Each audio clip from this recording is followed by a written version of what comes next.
all doing? First of all, Eid Mubarak to everybody.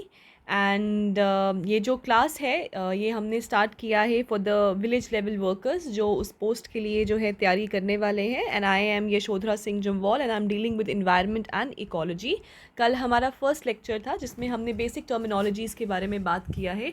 How ever we have not finished all the terminologies, क्योंकि जैसे जैसे हम आगे बढ़ते जाएंगे a lot of terminologies are going to come जो आपको हेल्प करेगा. ठीक है, बट मैं अपने से ट्राई कर रही हूँ कि आपको बिल्कुल लेमैन की भाषा में समझाऊं ताकि आपको अंडरस्टैंडिंग जो है वो अच्छी हो सके.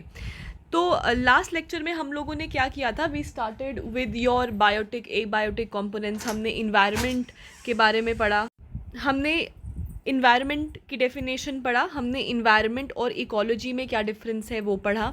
इसके अलावा हमने लेवल्स ऑफ आपकी इकोलॉजी पढ़ा कि कैसे किन किन लेवल्स पे आप साइंटिफिक स्टडी कर सकते हो. उसमें हमने देखा था आपका डिफरेंट लेवल्स कौन कौन से थे आपके. The way I told you individual level पे होता है, इसके बाद आपका पॉपुलेशन लेवल पे होता है, फिर आपका कम्युनिटी के लेवल पे होता है, उसके बाद आपके इकोसिस्टम के लेवल पे होता है, फिर आपका बायोम के लेवल पे होता है एंड फाइनली आपका बायोस्फीयर के लेवल पर होता है. ठीक है, और ये असेंडिंग ऑर्डर में है, मतलब इट कीप्स ऑन इंक्रीजिंग. इसमें हम कम जो पॉइंट ऑफ स्टडी है वो थोड़ा रिस्ट्रिक्टेड रहता है. पॉपुलेशन में थोड़ा बढ़ जाता है, कम्युनिटी में और बढ़ जाता है, इकोसिस्टम में और बढ़ जाता है, बायोम में थोड़ा और बढ़ जाता है, एंड बायोस्फीयर तो obviously it is that place on the earth जहाँ पे लाइफ जो है वो एग्जिस्ट करती है.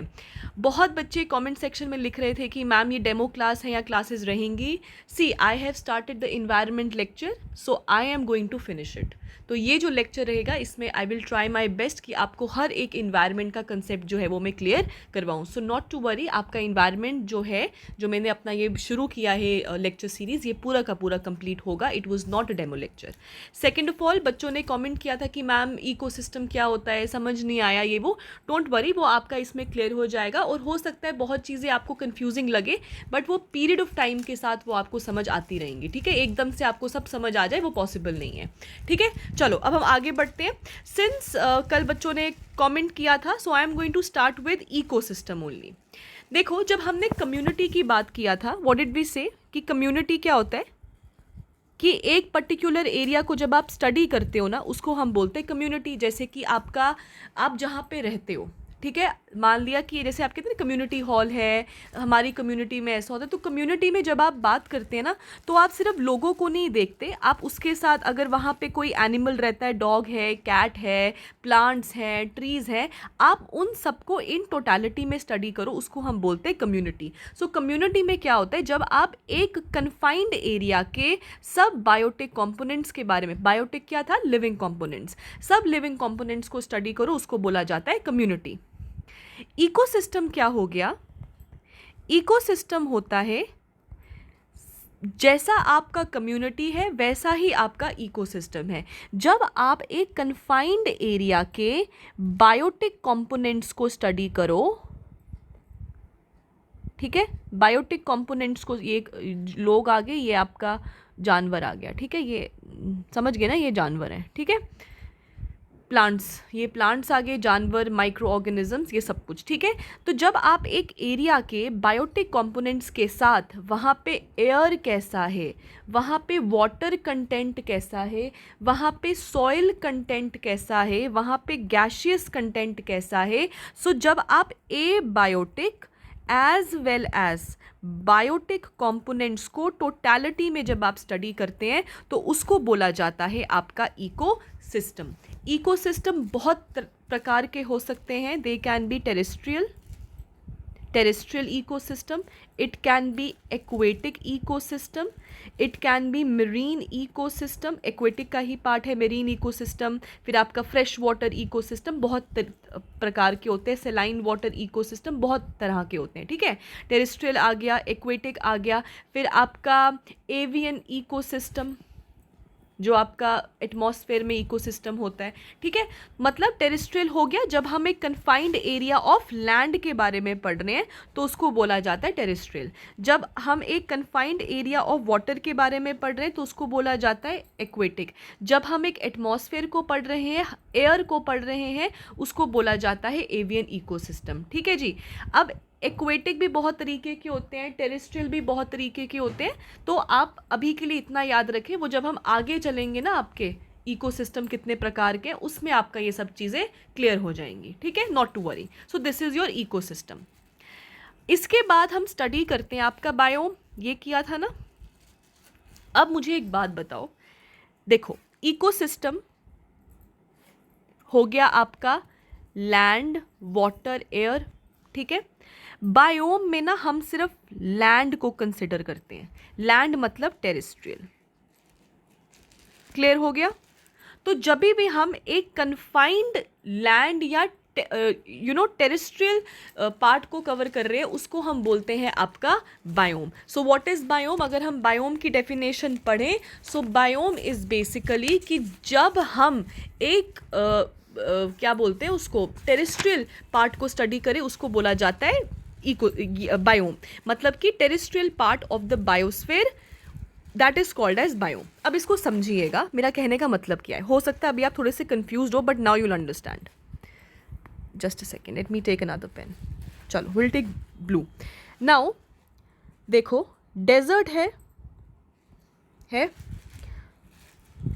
आपका, ग्रासेस हैं, फिर आप समझ लीजिए आपके फॉरेस्ट हैं, और एक आपके डेंस फॉरेस्ट है, मतलब बहुत ही घने जंगल हैं।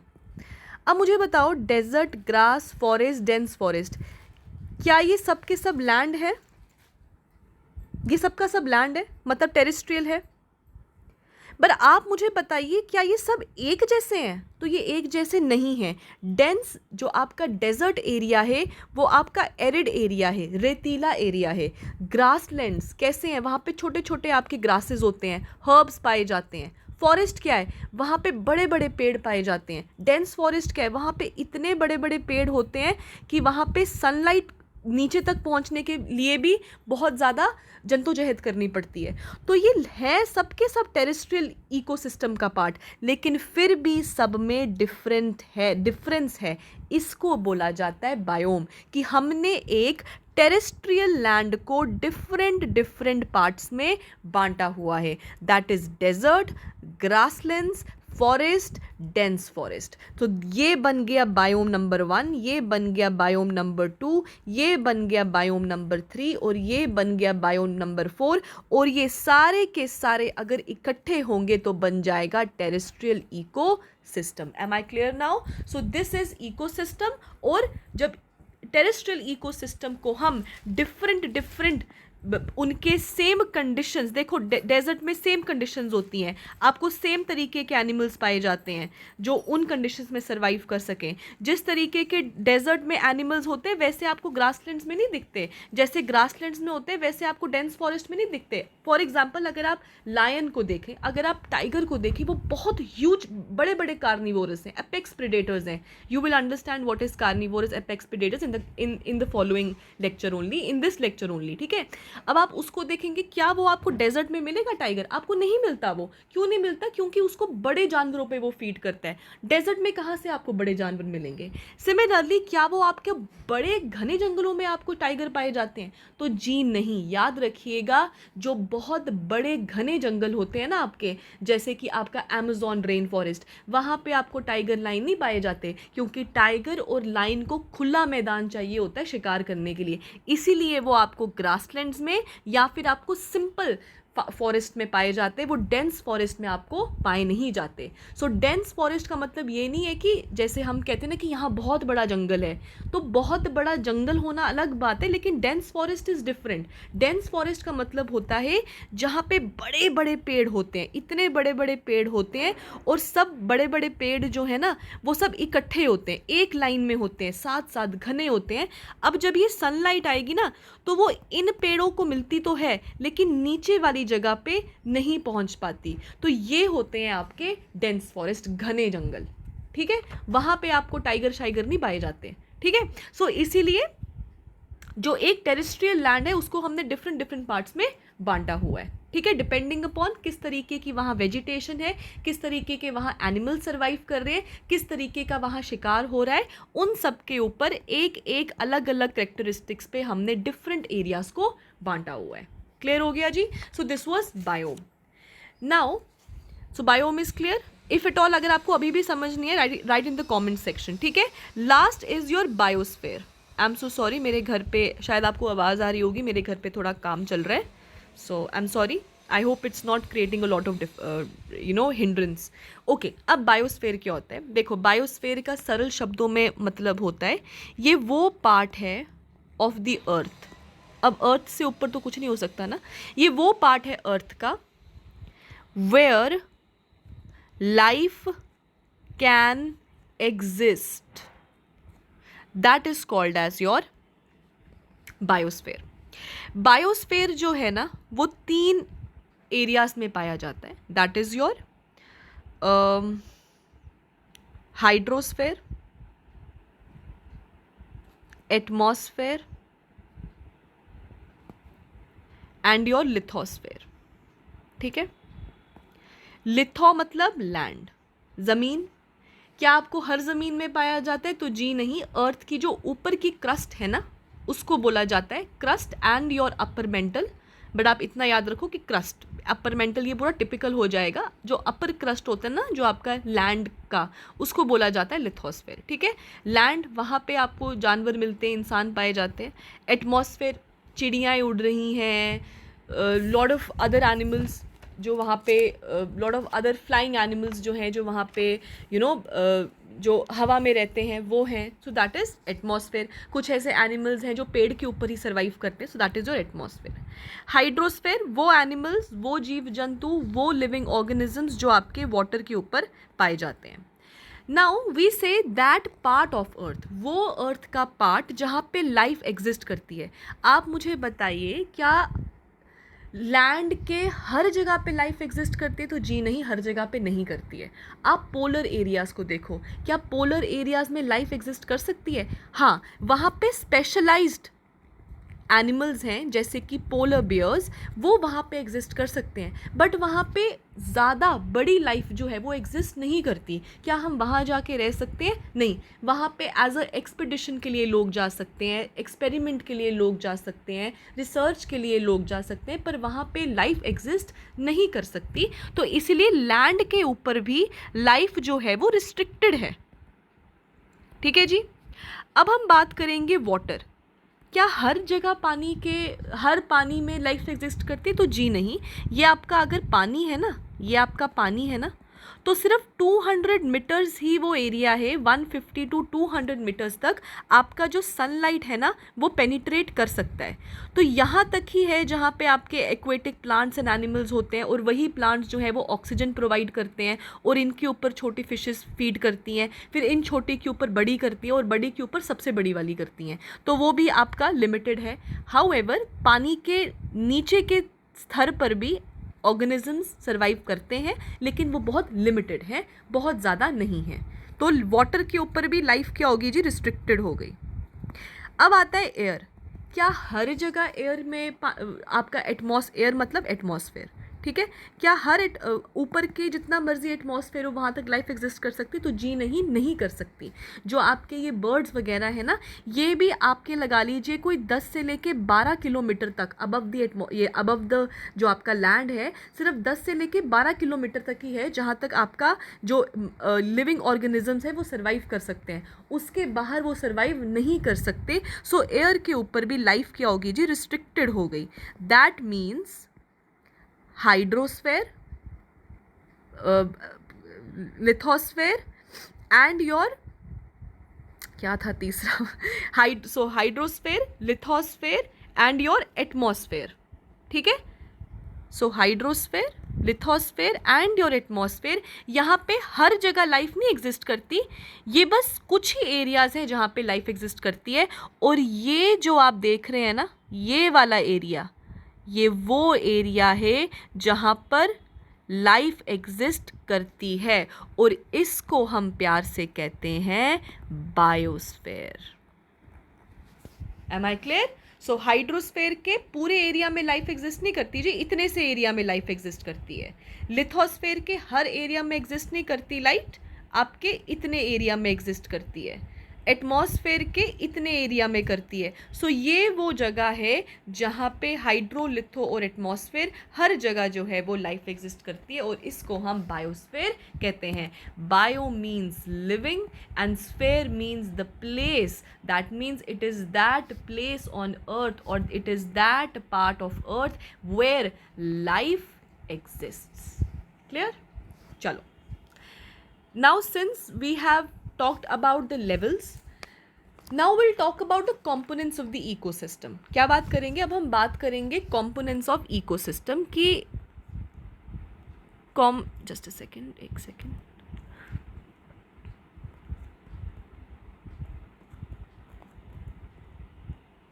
ठीक है, we'll talk about the components of ecosystem. Now I told you कि कम्युनिटी में बायोटिक कंपोनेंट्स देखा जाता है, आपका इकोसिस्टम में both biotic and your abiotic components को देखा जाता है। बायोटिक, ए बायोटिक में कौन सा आ गया? आपका एनर्जी आ गया, आपका रेनफॉल आ गया, ठीक है, आपके गैसेस आ गए, ठीक है, इसके अलावा आपका सॉइल आ गया, आपका टेम्परेचर आ गया, ठीक है, आपका रेनफॉल, प्रेसिपिटेशन हमने कर लिया। So these are the abiotic components और द नॉन लिविंग कंपोनेंट्स, ठीक है, जो हमने पीछे किया था। आज के लेक्चर में हम बात करेंगे आपके बायोटिक कंपोनेंट्स के बारे में कि इकोसिस्टम में कौन कौन से बायोटिक कंपोनेंट्स हैं जो एग्जिस्ट करते हैं, बायोटिक कंपोनेंट्स। ठीक है जी। So in this lecture we are going to talk about the biotic components. ठीक है, अब बायोटिक कंपोनेंट्स के बारे में अगर बात करें तो याद रखिएगा, बायोटिक क्या हो गए आपके? Obviously plants, animals, micro organisms, यही होते हैं ना, और तो क्या लिविंग है। अब इनको हम बांटेंगे अलग अलग प्रकार में, जैसे कि बायोटिक कंपोनेंट्स हो सकते हैं दो तरीके के, प्रोड्यूसर्स और कंज्यूमर्स, दो ही हो सकते हैं ना। एक वो हो सकते हैं जो खाना बना रहे हैं और एक वो हो सकते हैं जो खाना रेडीमेड खा रहे हैं। सो प्रोड्यूसर्स और कंज्यूमर्स। जो प्रोड्यूसर्स होते हैं they are also called as autotrophs. So what are producers? They are also called as autotrophs. ठीक है, auto means self and troph means nutrition. So these are those organisms who are self nourishing, who are self nourishing. मतलब जो अपना खाना क्या करते हैं? खुद से ही बनाते हैं। अब मुझे बताइए कौन है वो लोग जो अपना खाना खुद बनाते हैं? तो हमने बचपन से सुना है कि जो प्लांट्स होते हैं वो अपना खाना खुद बनाते हैं। मतलब प्लांट्स, ट्रीज, जो भी ग्रीन प्लांट्स हैं, ग्रीन इसलिए कहते हैं because chlorophyll is a major component जिसकी वजह से खाना बनता है। बट ऑल द प्लांट्स जो हैं they are called as producers and they are also called as autotrophs. So autotrophs and producers, they are one and the same thing. ठीक है जी। Now I'll make a small diagram to make you understand. Since सबसे पहले ये आपका सूरज, ठीक है, right, ये आ गया आपका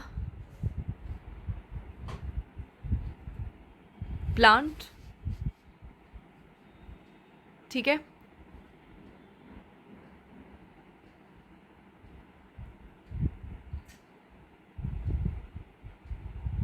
ठीक है, ये आगे जी लीव्स, ठीक है,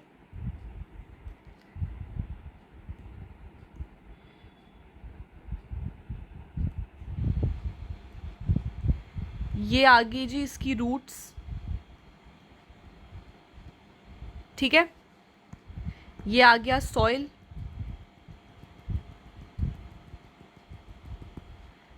नाउ लेट अस अंडरस्टैंड। अब होता क्या है, सूरज अपनी रेडिएशंस देता है, ठीक है। ये जो प्लांट्स हैं इन रेडिएशन से एनर्जी एक्सट्रैक्ट करते हैं, एनर्जी लेते हैं, ठीक है। इनके अंदर होता है, इन लीव्स के अंदर होता है क्लोरोफिल, ठीक है। पानी, ये अंडरग्राउंड ज़मीन के अंदर से पानी जो है वो एक्सट्रैक्ट करते हैं by the mode of transpiration, ठीक है। सो पानी ज़मीन से आ गया, एक आता है आपका ग्राउंड वाटर, और दूसरा तरीका आ सकता है आपका वाया प्रेसिपिटेशन। प्रेसिपिटेशन मतलब कि रेनफॉल, ठीक है। यही दो तरीके हैं ना पानी पाने के। और जो हमारे घरों में प्लांट्स लगे होते हैं उनको 2 दिन पानी नहीं दोगी, तीसरे दिन सूख जाएंगे, इसलिए हम उनको आर्टिफिशियल तरीके से पानी प्रोवाइड करते हैं, ठीक है। और बाकी तो जो बेचारे फॉरेस्ट वगैरह हैं उनमें क्या होता है, ग्राउंड वाटर एक्सट्रैक्ट करते हैं, या फिर वो जो है आपका ये वाला पानी लेते हैं, रेनफॉल का जो है पानी लेते हैं। और अगर आपने सुना होगा कि जब बहुत गर्मी पड़ती है तो फॉरेस्ट में फायर लग जाती है। फॉरेस्ट में फायर क्यों लगती है, कि जो ट्रीज़ होते हैं वो इतने सूख गए होते हैं और इतनी ड्राइनेस होती है कि अगर वहाँ पे थोड़ी सी भी चिंगारी या स्पार्कल हो आपके किसी भी तरीके से, अगर थोड़ी सी भी चिंगारी लग जाए, आपके स्टोन्स के अगर ज़ोर से वो टकरा जाएं, या फिर अगर मैंने सुना है कि हिमाचल में एक ऐसा सीज़न आता है गर्मियों में कि वहाँ पे बड़े बुज़ुर्ग कहते थे कि अगर सूखे पत्ते भी आपस में टकरा जाएं तो उससे भी चिंगारी निकल जाती है, ठीक है। अब कितनी निकलती है कितनी नहीं वो अब बड़े बुज़ुर्ग जानते होंगे, पर ऐसे कही जाने वाली बातें हैं, ठीक है। सो वाटर कहाँ से एक्सट्रैक्ट हो रहा है, या तो ग्राउंड से वो ले रहे हैं या तो वो रेनफॉल से ले रहे हैं। इसके अलावा ये जो आपका सॉइल है, सॉइल में न्यूट्रिएंट्स पाए जाते हैं, बहुत न्यूट्रिएंट्स होते हैं, आपका नाइट्रोजन है, फॉस्फोरस है, बहुत चीज़ें होती हैं। तो ये वहाँ से जो है वो सब के सब न्यूट्रिएंट्स भी अपने पूरे करते हैं। और फिर इन सब चीज़ों को जब टोटलिटी में ये आते हैं तो प्लांट्स बनाते हैं अपना food. That is why they are called as primary producers. Primary मतलब कि जो फर्स्ट पॉइंट है जहाँ से ये जो है अपना फूड को एक्सट्रैक्ट कर, जो अपना फूड बनाते हैं। हाँ, एक और चीज़ जो आपको याद रखनी है, जो बहुत इंपॉर्टेंट कंपोनेंट है, और वो है आपका कार्बन डाइऑक्साइड। तो ये कार्बन डाइऑक्साइड को along with energy, water, nutrients, rainfall, आपका क्लोरोफिल, उन सब के साथ ये कार्बन डाइऑक्साइड का भी इनटेक करते हैं, और फिर इन सब चीज़ों को जब मिलता है तो ये अपना फूड बनाते हैं। क्लियर हो गया, ये हमको बचपन से पता है। और ये जो प्लांट्स अपना फूड बनाते हैं उसको हम बोलते हैं फोटोसिंथेसिस, ठीक है जी। They are called as it is called as photosynthesis. Now very importantly आप मुझे बताइए कि प्लांट्स जो हैं क्या वो सिर्फ कार्बन डाइऑक्साइड का इंटेक करते हैं और ऑक्सीजन जो है उसको एक्सहेल करते हैं? यही है ना, फोटोसिंथेसिस में यही होता है ना। याद रखिएगा, हम हमेशा से, हो सकता है आप में से बहुतों को पता भी हो, पर जिनको पता नहीं मैं उनको बता दूं कि फोटोसिंथेसिस क्योंकि डे टाइम में किया जाता है, इसीलिए ये वो टाइम होता है जब जो आपके प्लांट्स होते हैं ना, ये आगे पीछे का कार्बन डाइऑक्साइड को अंदर ले रहे होते हैं, और जब अपना खाना बनाते हैं, जब शुगर बनाते हैं, तो उसका जो बाय प्रोडक्ट या जो एंड प्रोडक्ट होता है वो ऑक्सीजन होता है, और उसको एक्सहेल करते हैं। इसलिए जो है प्लांट्स या ट्रीज़ को हम लंग्स भी कहते हैं, क्योंकि वो जो है हमारे लिए ऑक्सीजन जो है वो प्रोड्यूस करते हैं। याद रखिएगा, प्लांट्स जब रेस्पिरेशन करते हैं उस टाइम पर ये ऑक्सीजन का इंटेक करते हैं और कार्बन डाइऑक्साइड को एक्सहेल करते हैं। तो अगर आपको पेपर में आ जाएगा कि ड्यूरिंग रेस्पिरेशन ऑफ प्लांट्स, तो प्लांट्स क्या एक्सहेल करते हैं, तो आप ये मत सोचना कि प्लांट्स तो सिर्फ कार्बन डाइऑक्साइड ही छोड़ते हैं, तो ऐसा बिल्कुल नहीं है। रेस्पिरेशन के टाइम पे ये अपना कार्बन डाइऑक्साइड को छोड़ रहे हैं लेकिन ऑक्सीजन को ले रहे हैं, और जो ऑक्सीजन छोड़ते हैं वो ड्यूरिंग फोटोसिंथेसिस होता है, ठीक है। सो प्लांट्स जो है ह्यूमन बींग्स की तरह ही रेस्पिरेशन के टाइम पे ऑक्सीजन का इंटेक और कार्बन डाइऑक्साइड का एक्सहेल करते हैं। ये चीज़ आप हमेशा याद रखिएगा, ठीक है जी। नाउ इसी के अलावा जो आपके ये जो होते हैं ऑटोट्रॉप्स होते हैं, ये भी आपके 2 तरीके के हो सकते हैं। They can be your फोटोट्रॉप्स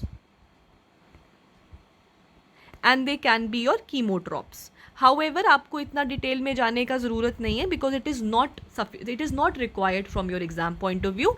but photo का मतलब होता है लाइट. तो ये वो ये वो प्लांट्स हैं जो लाइट में अपना खाना बनाते हैं, और कीमोट्रॉप्स वो प्लांट्स हैं जो केमिकल रिएक्शन के चलते अपना खाना प्रिपेयर करते हैं, लेकिन दोनों केसेस में अपना खाना सेल्फ खुद बनाते हैं, किसी और की मदद नहीं लेते हैं. ठीक है, ये आपको चीज़ याद रखनी है. क्लियर हो गया? All right. सो आज के लेक्चर में हमने आपके प्रोड्यूसर्स के बारे में पढ़ा है. कल के नेक्स्ट लेक्चर जो आएगा कल आपका, उसमें हम पढ़ेंगे आपका कंज्यूमर्स के बारे में. क्लियर हो गया? सो कंज्यूमर्स का लेक्चर रहेगा, वो बहुत इंटरेस्टिंग रहेगा. उसमें हम डिफरेंट टाइप्स के कंज्यूमर्स पढ़ेंगे. अभी के लिए आप इतना याद रखें कि कंज्यूमर्स दो तरीके के हो सकते हैं. There can be micro consumers and there can be macro consumers. So there can be different type of consumers. और हम माइक्रो में पढ़ेंगे कि जो प्लांट्स को खाते हैं उनको क्या बोलते हैं, जो एनिमल्स को खाते हैं उनको क्या बोलते हैं, हम ह्यूमन बीइंग कौन से कैटेगरी में आते हैं. सो हम इस लेक्चर, जो आपका कंज्यूमर वाला लेक्चर है, वो हम करेंगे कल. आज के लेक्चर में हमने क्या किया? आज के लेक्चर में हमने किया प्रोड्यूसर्स के बारे में. ओके, एक और चीज़ मुझे याद आई है, बिकॉज हो सकता है कि आपको मेमोराइज करने में आपको आसानी होगी. कभी जैसे आपको मैंने ये बताया ना कि डे टाइम में कार्बन डाइऑक्साइड का अंदर लेते हैं इनसाइड, और ऑक्सीजन को आउटसाइड छोड़ते हैं. रेस्पिरेशन में ऑक्सीजन को अंदर ले रहे होते हैं प्लांट्स, और कार्बन डाइऑक्साइड को बाहर छोड़ रहे होते हैं.